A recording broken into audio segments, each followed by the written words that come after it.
Welcome, everybody, to the MBK Lounge Show. I am so glad that you guys decided to tune in today. I'm your host, Greg Nicholson. And as you all know, this show is really about helping men be their best selves, walk in their purpose, strive for things that they've aspired to, or maybe they didn't even know, right? So that's what this show is all about. And if you think about it, in order for us to really achieve our purpose, to be all that we can be in this life, we're going to need guidance. We're going to need something to help us get there. And though this show is designed to be a part of that, I want to go a little bit deeper. And what am I talking about? I'm talking about mentoring. Yup, mentoring. You can do it, or you may need it. But I'm saying that a lot of you guys out there, you can do it. And you might be wondering, and if you're not wondering, I hope you ask yourself, okay, how do I do it? How can I get involved? Why should I do it? That's what today is all about.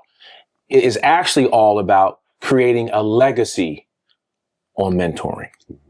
That's what it's about. Imagine that when people are talking about you, they're talking about all the people that you mentored in your life. And it's not even about how many. Maybe it's just that one person who really needed you to mentor them. So creating a legacy of mentoring is what we're going to talk about today. And you guys know I can't talk about any topic alone. I have to have somebody here to have the conversation with me. And today I got my man, Dan Hanks. What's up, man? Sir.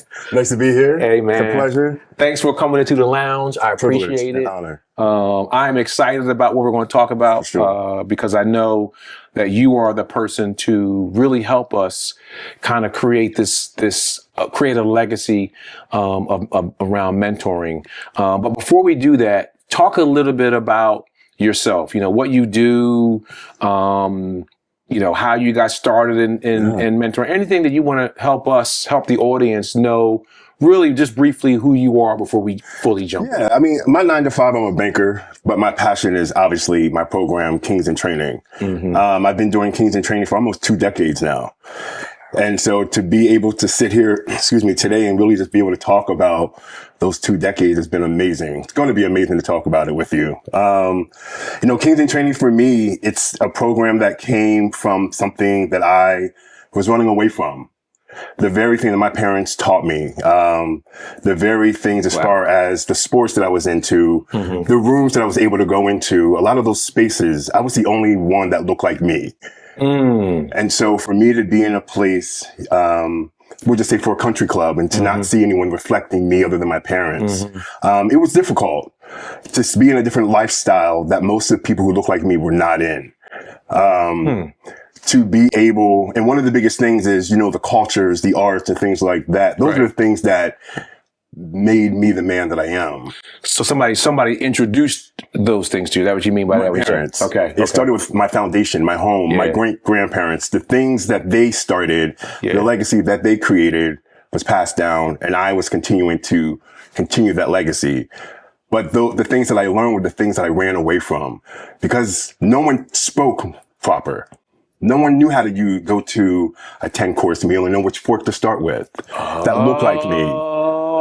You know, okay. Things like that. Going to the opera.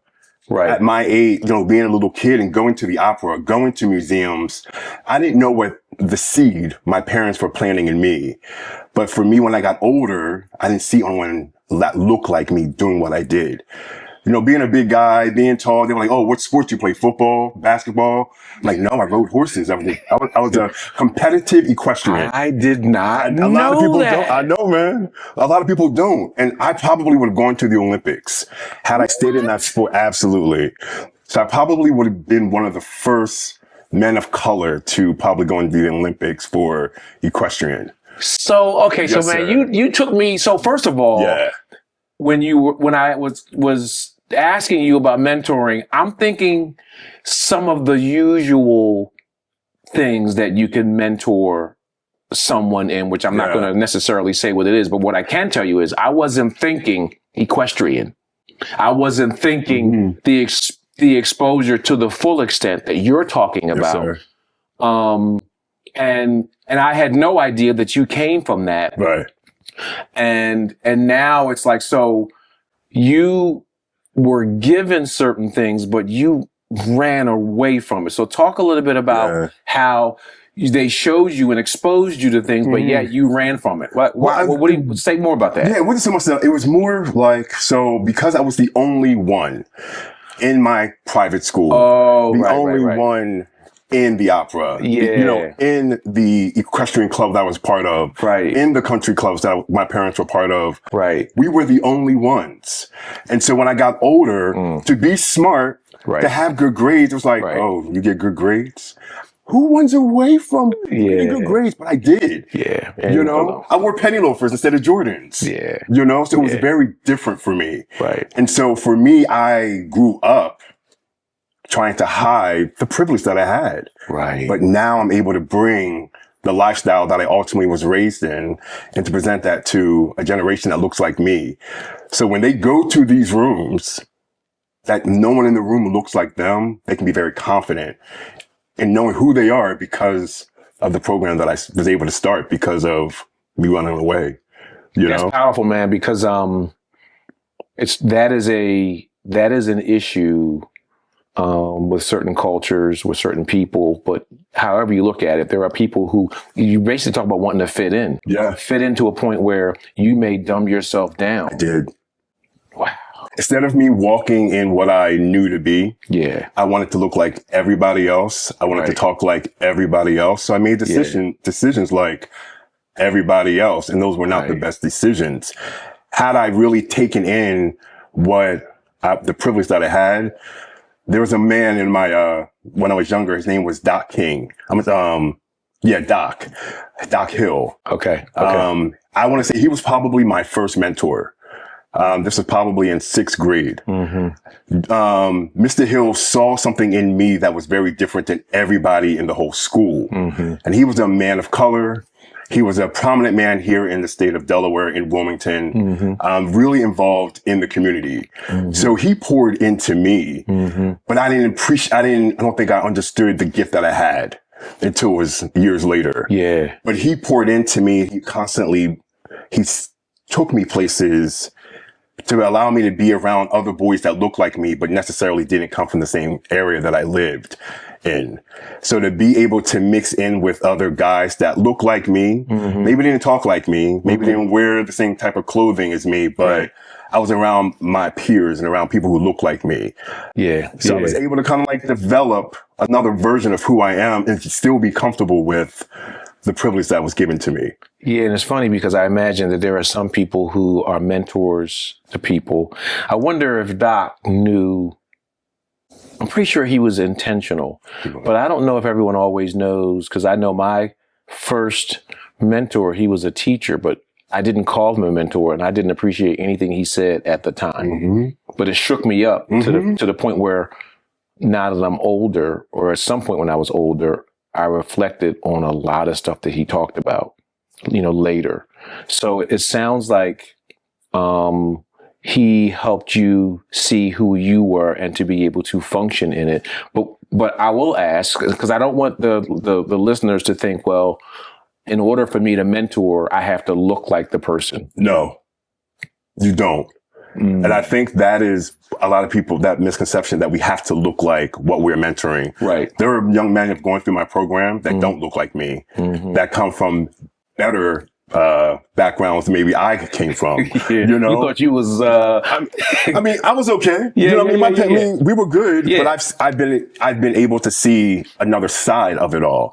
And so I've been able to be a mentor to Caucasians, Puerto Ricans, Mexicans, like so many people, because we're all the same. And we all need that authority, that knowledge of who we are, that knowledge and the authority of the king that's inside of us. And ultimately being able to take what my parents provided for me. Being able to be like, it's okay that I like the arts. It's okay. It's okay that I'd rather maybe wear this or that. I don't have to wear white tee. So for me, I wish that I was able to be confident and walk in the authority that I'm giving these young men to walk in now when I was their age. That's powerful. That's powerful because I think I can relate to that because there are different situations that I was in that made me comfortable in my own. Mm-hmm. And I what I want to share with you a couple of things that, because part of the show is that we want men to want to create a legacy of mentoring. And I think that they need to fully understand why. Yeah. And you've shared a lot already, but I want to share a couple of things with the audience and yourself and just get you to react. And some of this stuff people are going to know, but it's like they just really need to hear it.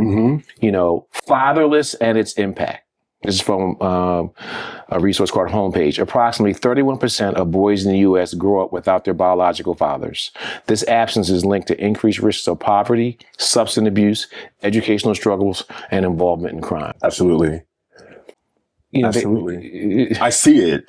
The beginning of my youth, I worked, and I don't like to use the word at-risk youth, but that was the term to use back then. Right. My focus was at-risk youth because I wanted them to see that what you're seeing on your block, the world is so much bigger than this. What you're seeing and what you're hearing on the block, what you're hearing down the street, your world is bigger. But until someone's able to expose you to what's available to you, you're constantly going to follow the same pattern. The majority of my boys that are in my program, unfortunately, are coming from households of mothers who are raising these boys. Even grandparents. That's sad. You know, that we as men are not walking in the authority as a man to be responsible for our responsibility, regardless of how they're here. You know, but I see the impact of what it has done for the young men that I work with. Because if we could talk to, when I do certain things now with programs with men, I'm talking to a little boy. I'm talking to that broken 8-year-old, that broken 15-year-old, and they're 40 years old. But imagine if we were able to talk to that 8-year-old boy and allow him to be exposed and show him a world that's bigger than what he sees here. You know, my program really starts off with my program is for young men to start for them to speak. Well, one, to think. Changing the mindset. That's the biggest thing. We have to change the mindset of what we're accustomed to. Then I have to have them dream it. So by the exposure, going through different restaurants, trying different foods, hearing different music, that allows you to dream bigger. Then I need to have you speak that thing. Speak that thing, what you're desiring, what you're dreaming, bring it into your life. And then I need you to walk this thing out. And then the last thing is you're going to live in the mindset of a king after you go through the whole process. So you said something earlier, and I want to make sure that women who watch don't get all, you know, all. Let me come. I know you're going. Listen, I know where you're going. Moms are raising boys, and they're doing a good job for what you're capable of doing. That's right. There are some things that a woman can't talk about because they're not a man. They're not a boy, right? You don't. That's why people talk about women having conversations and they can all relate, whatever. It's the same thing. So when you talk about there's a need, right, for boys to have mentors. Positive mentors. It's because there are things that we could talk about that they can't get from someone that's not a man. I can't talk to mom about certain things. No.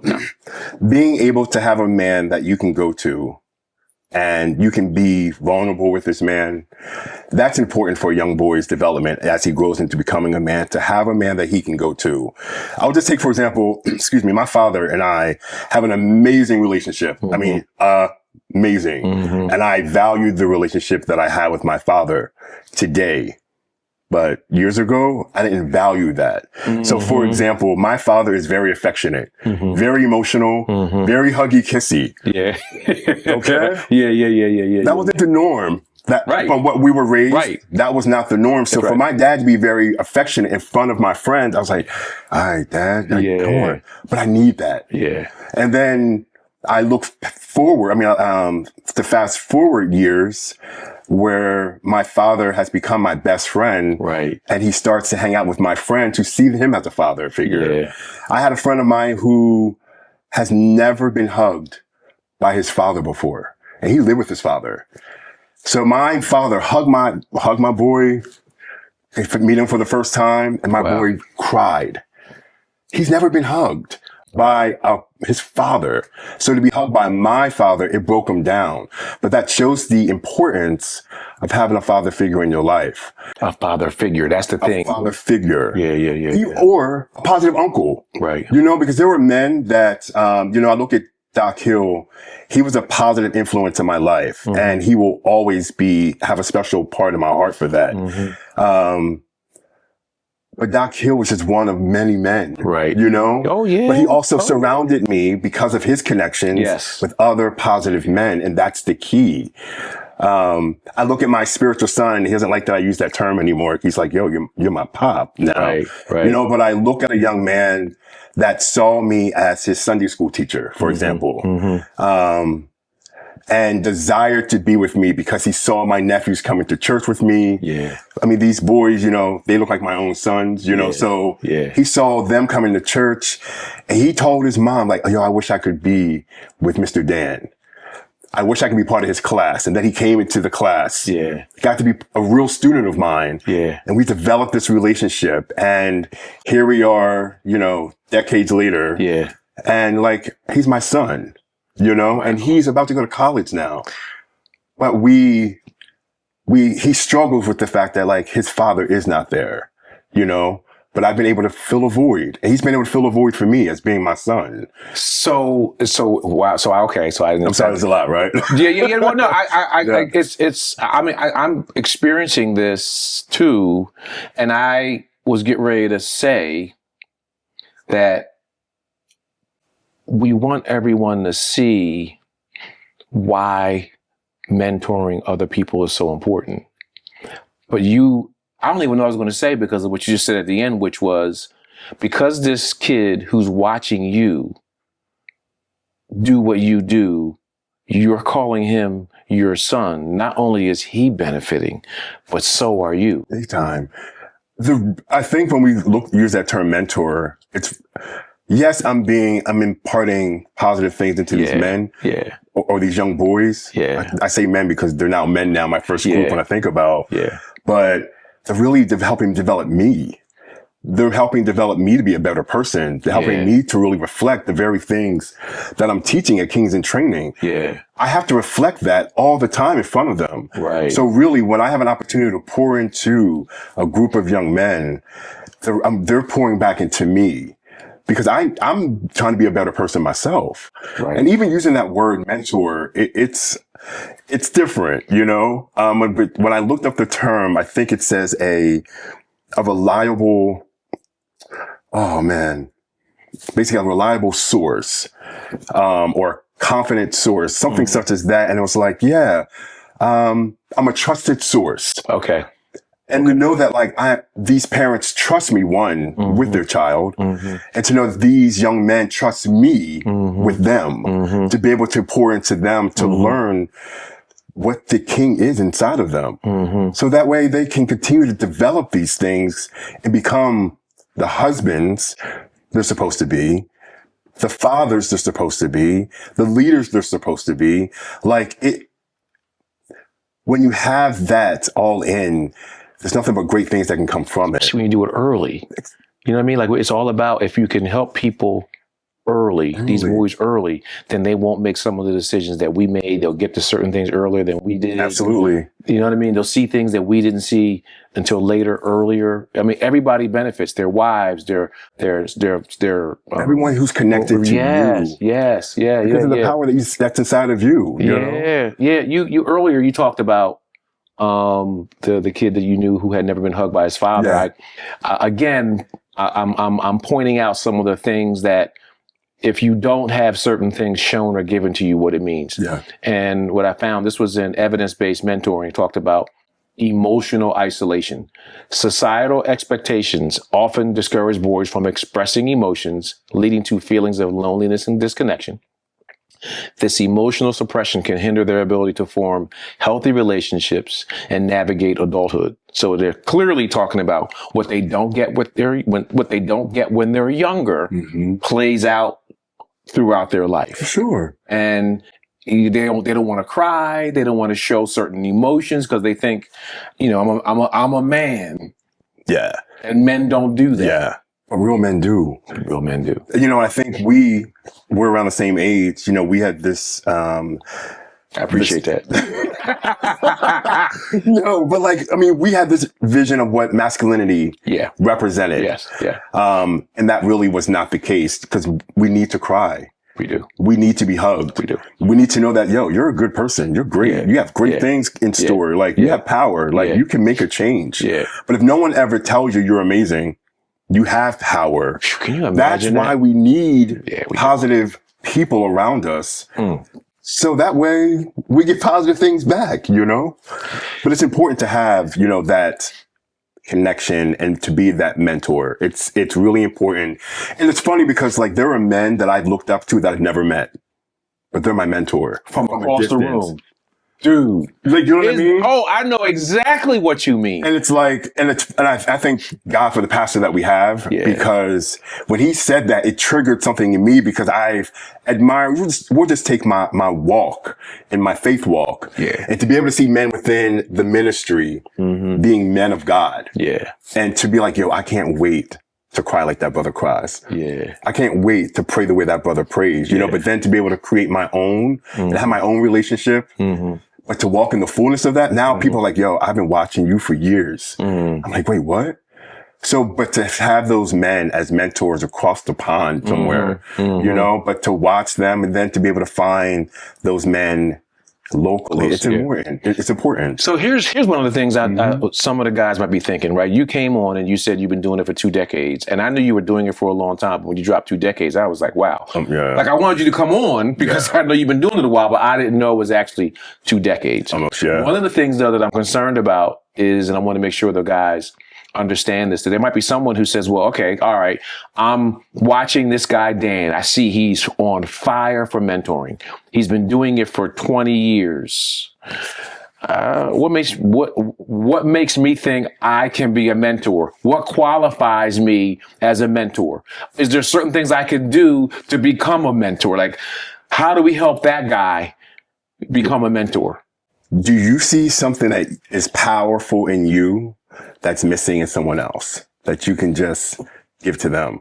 Do you see yourself being a light for somebody? I was ultimately trying to fill a void. Let me take this back. Kings in Training really started, and when it came to the whole mentoring piece, it's because my next question. So this is great. I saw a void. Okay. I was sitting in my kitchen, eating cereal, watching it's crazy. Listen, during the summertime. What cereal was it? I don't remember that part. I'm just kidding. You ain't got to say, because we ain't sponsoring no cereals yet. So if somebody comes on here and wants me to sponsor some cereal, let me know. Send the link. Let's go. Let it happen. But no, I was watching the news, and there was a 12-year-old boy with handcuffs being escorted out of his house with grown men, police officers, getting in the back of a police car because of murder. And I remember saying, God, somebody needs to do something about our next generation. And I heard this voice loud and clear. That's what I created you for. I need you to create my kings again. I need you to train my kings. And that started everything. But I was already being a mentor way before Kings in Training was even born. Wow. Not even realizing I was considered a mentor because of my cousin said I was a mentor to them, being their big cousin, exposing them to certain things because I had the resources to be able to do that. And so for them to go into 4-star hotels, diamond hotels, but yet they eat ramen every day, it was very different for them, you know, to change their palate. But like, it was the exposure piece, but really it came down to me seeing a void and seeing that I have a gift that I know somebody can use it. Right. Even it's just, let me show you how to put that tie on. Let me show you how to tie a tie properly. Actually, let me show you how to eat properly at a table. Actually, let me show you whatever it is. But it's the little things that we do that make big changes in people's lives. And in a sense, sometimes, people don't know what they don't know, but there is something down on the inside where people are desiring something, because when you do what you do, they're attracted to it, right? So what I heard you say was you were already a mentor to somebody or a few before you actually moved on to the term or Kings in Training. Kings in Training, right? So basically, what you found out was your purpose, or part of your purpose, was rooted in mentoring, and then that was when that was created. So talk about Kings in Training. So now you realize you need to become more of that next level mentor, right? So you had to start before you could even get to that. For sure. Right? So we want to take somebody who's not mentoring to mentor, and then who knows where it can go. So talk about where it went. So Kings in Training started with me working in a private school. And there was a young man, that was in the foster care system. He was new to the school and he was having issues just adjusting to, this new way of life for himself with so much trauma at a young age. He was being kicked out of class all the time. So it came to a point, because me being a male of color teacher in this school, most of the students look like me. We look like each other. Okay. And so it came to a point where I would go to the classroom when he was getting kicked, before he got kicked out. And I said, he would have to come to my class.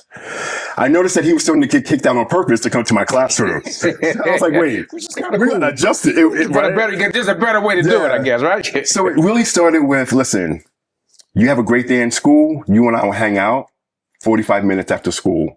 You'll do your homework, and then we'll play some games. Luckily, I was a kindergarten teacher, so I had toys in my classroom. It was easy to play games. So we did this for a couple of months.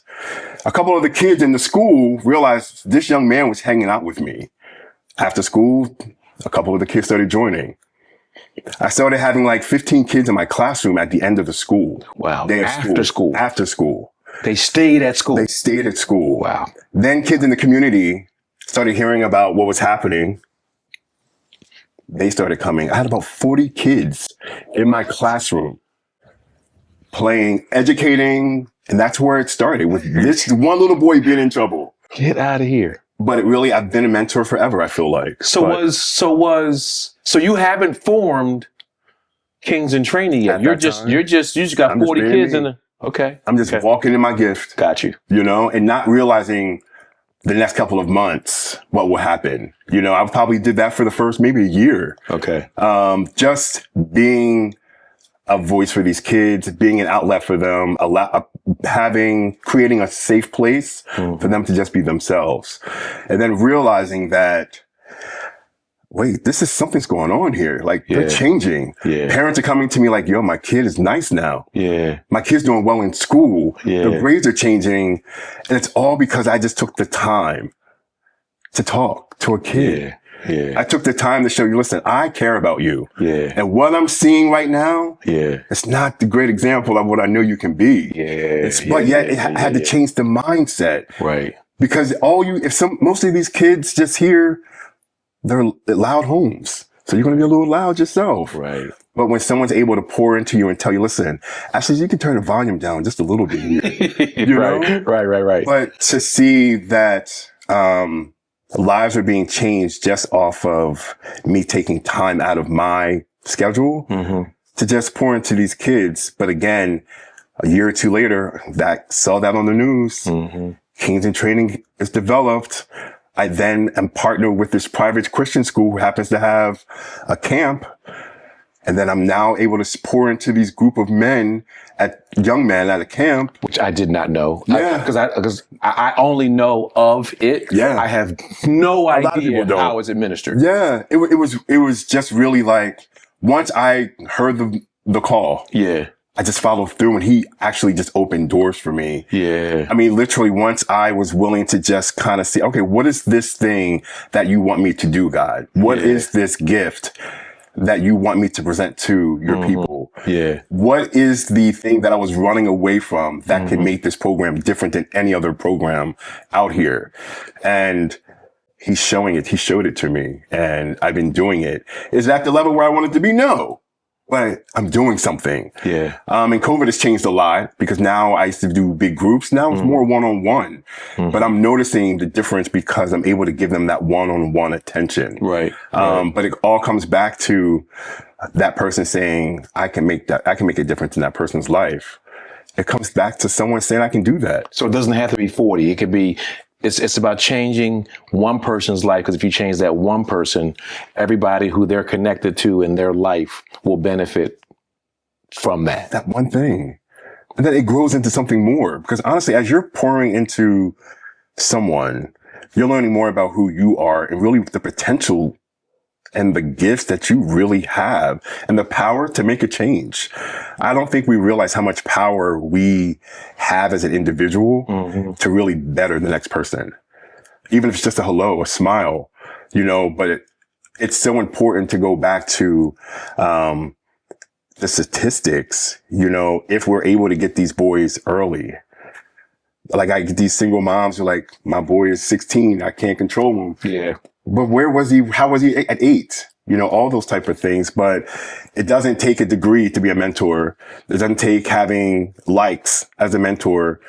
Just you can be a person cutting the grass. And you can see a little boy, let me teach you how to cut this grass. You know? Yeah. It's the little things. Yeah. You know? Yeah. The person will remain nameless. And I loved your story about cutting the grass, because you don't know what you don't know. The person who he had a son.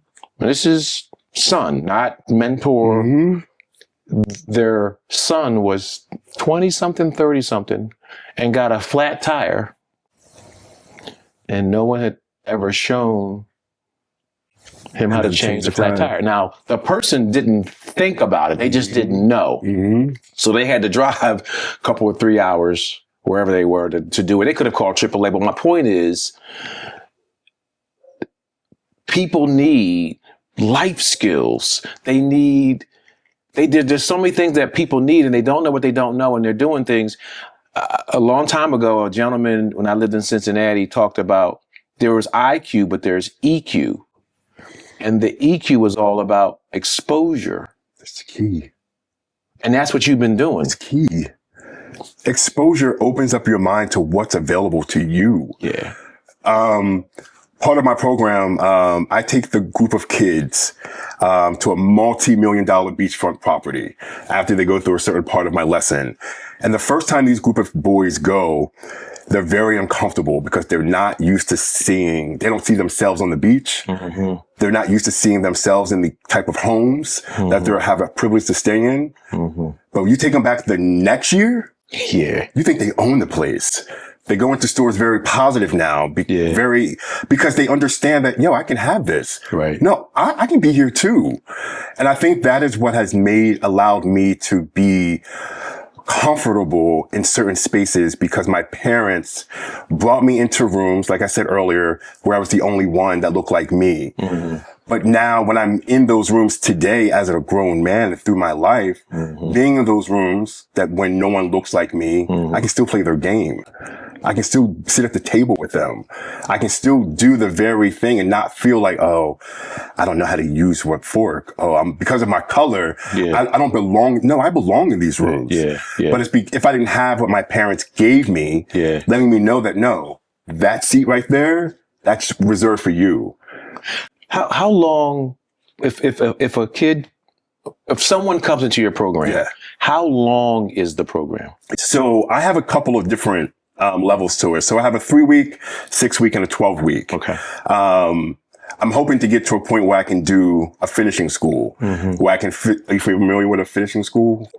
Sure. Why not? Yeah, I am, but maybe let's not assume. What is a finishing school? A finishing school, there was an era where people of certain class and race, before you were presented to the world, you had to go through a certain class. You had to be trained on how to handle yourself in these settings that you're going to be in. We kind of call them, debutantes and balls for females. I want to create that very same vibe when it comes to my program. So, I'm sorry, what's the question? What are we talking about, man? What'd you say? I was asking you about your program, and you said you have 3-week, 6-week, and 12-week. Yeah. And then what you want to grow to is the finishing school. It's a finishing school itself. But to give them these lessons all year, where it's not like we're coming in, all right, now we're doing this lesson. No, this is part of your life now. Eventually I'll get to there. So here's what we're going to do, right? There's 2 things I want to do before we... 2 things? 2 things. Okay. One of them is Kings in Training. Obviously has a way to be contacted, because maybe somebody out there is saying, oh, wait a minute, I want to help you get to that. Yes, please do. Yeah. So if someone wanted to help Kings in Training, where would they go to do that? Yeah, so there's a couple different spots where you can go. You can go to, obviously, Facebook. You can go to Kings in Training, facebook.com. You can also go to Kings in Training on IG. You can also go to Kings in Training, DE, representing Delaware, at yahoo.com.